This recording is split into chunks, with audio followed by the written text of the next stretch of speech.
Ivan Valença é referência primeira quando se fala em cineclubismo aqui no estado de Sergipe. Apreciador e crítico de cinema, o jornalista falou com a gente sobre sua história, cinema em tempos de ditadura e outras coisas mais, que você acompanha a partir de agora. Ivan Valença é jornalista há 52 anos e amante do cinema desde criança. É sobre esse assunto que a gente vai conversar com ele. Onde é que começa essa sua história de amor, esse romance com o cinema? Eu acho que nasceu na barriga da minha mãe, porque ela era maluca pro cinema, né? E conseguiu transferir boa parte dessa amor que ela tinha para mim. Então, já a partir dos 4, 5 anos de idade, pelo que eu me lembro, ela, uma vez por semana, a gente morava um pouco mais afastado do centro, a gente vinha para o centro da cidade fazer compras e saíamos de casa 1h da tarde e quando dava 3 horas, 3h15, largávamos tudo e íamos para o cinema. Naquela época tinha o cinema Rio Branco, tinha o cinema Vitória, tinha o cinema Rex, então a gente percorria essas salas aí com os lançamentos. Mais tarde decidiu ser jornalista quando ninguém queria essa profissão. Por que essa escolha? Eu me recordo que quando eu cheguei em casa dizendo que ia ser jornalista, o tempo fechou. Fechou de tal maneira que meu pai diz, não tem mais mesada. Não tem problema, eu vou ganhar dinheiro no jornal, não vou precisar da sua mesada. Ou então você não vai morar mais aqui. Isso não é problema, eu moro no jornal. Tanto que eu ainda cheguei a comprar uma cama de campanha, cheguei a comprar o lençol, essa coisa, tá entendendo? Acertar com uma lavadeira para lavar a roupa. Mas eu botei na cabeça que queria ser jornalista e pronto, e fui até hoje.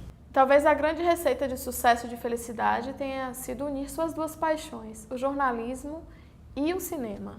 Veja bem, foi o cinema que me ensinou o caminho do jornalismo, certo? Eu devia ter 10, 12 anos de idade, não tinha mais do que 12, e nós que eu falo, eram os amigos da Rua de Laranjeiras, onde eu morava, tínhamos um amigo em comum chamado Milton Mainar Filho, que era jornalista do Sergipe Jornal. Então ele chegava e dizia, se vocês gostam tanto de cinema, por que é que vocês não escrevem sobre cinema? Aí a gente escrevia sobre os filmes e ele publicava no Sergipe Jornal, no Diário de Sergipe, no jornal do Partido Comunista chamado Folha Popular. Então foi através do cinema que eu aprendi o jornalismo. Por que você sempre escolheu ter próximo de si filmes raros?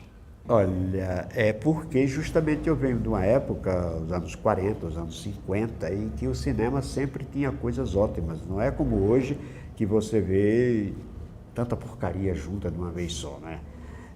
Mas naquela época você tinha o cinema noir francês, você tinha o filme policial americano, você tinha o chamado filme histórico, estava se abrindo o cinemascope, ou seja, aquela projeção em tela larga, certo?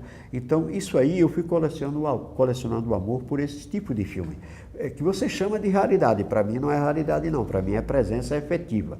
Quando eu comecei essa história de videoclube, aqui em Aracaju, eu fui o primeiro aqui em Aracaju, então eu dava muito preferência a comprar esse tipo de filme, porque eu sabia que tinha público para ele, e teve, até o dia que eu fechei a locadora, e ainda hoje tem muita gente lamentando porque eu fechei a locadora, mas eu fechei a locadora em função de que a pirataria tornou insuportável esse negócio de locação de fitas, né? De filmes, de DVDs, não dá mais.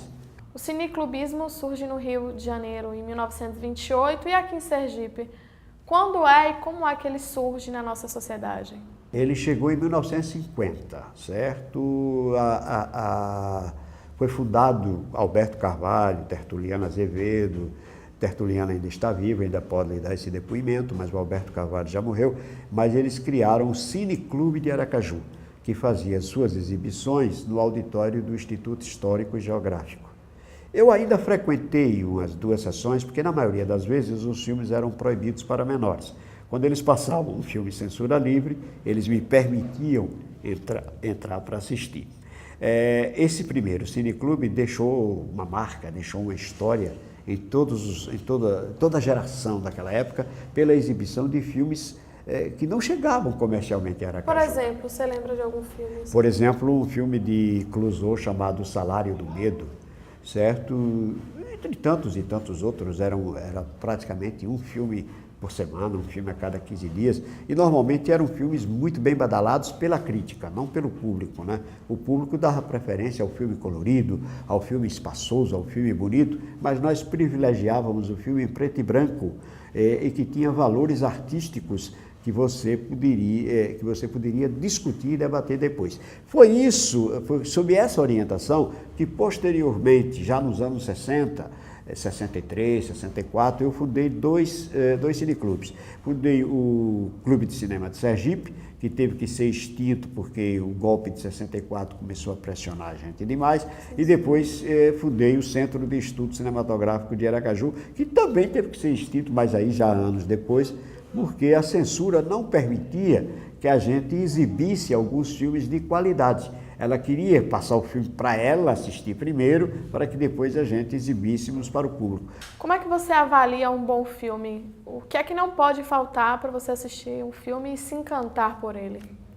Muita gente me pergunta isso. Não há propriamente valor crítico. Veja bem, eu acho que qualquer um pode ser crítico de cinema, certo? O importante é você assistir o filme, saber interpretá-lo, saber comentá-lo e saber debatê-lo. Isso é que é o importante no cinema. Hoje, às vezes até eu sinto falta do cineclube, porque eu assisto um filme interessante, assisto um filme bom e não tem com quem debater, certo? Não me ocorre isso muitas vezes, porque eu conheço muita gente me procura, muita gente fala comigo e a gente debate sobre os filmes que estão em cartaz, certo? Mas é esse valor que eu reputo que o filme tem, que a televisão, por exemplo, não tem. Aí você há me dizer, e o filme que passa na televisão não é o mesmo que passou no cinema? É uma grande diferença, o filme na televisão é dublado. E no meu entender, a dublagem tira 50% da criação. Quer dizer, é inadmissível que você... Eu, por exemplo, eu tenho na mente a voz de Gregor Peck, a voz de Marlon Brando, e quando você vai assistir esses dois atores e outros tantos na voz de um ator brasileiro, descaracteriza a interpretação dele. Está entendendo? Então, a diferença de você assistir filme de um cinema para uma televisão também está aí, né? O que é que você acha da indústria do cinema atual? Olha, a indústria cinematográfica, indústria é uma coisa, cinema é outra coisa, né? Digamos que a indústria cinematográfica vai bem. Hollywood, o cinema americano, vai muito bem, ganha dinheiro, né?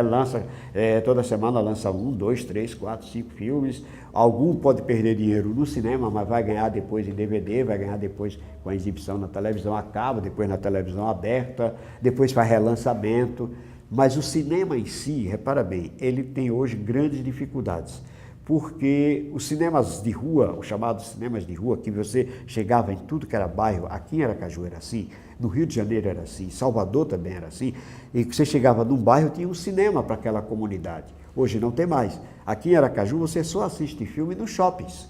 Acabaram aquelas salas pequenas, aquelas salas acolhedoras, e às vezes nem tão pequenas assim, porque eu me recordo que o cinema Bonfim, o cinema Veracruz, tinha 600, 700 lugares.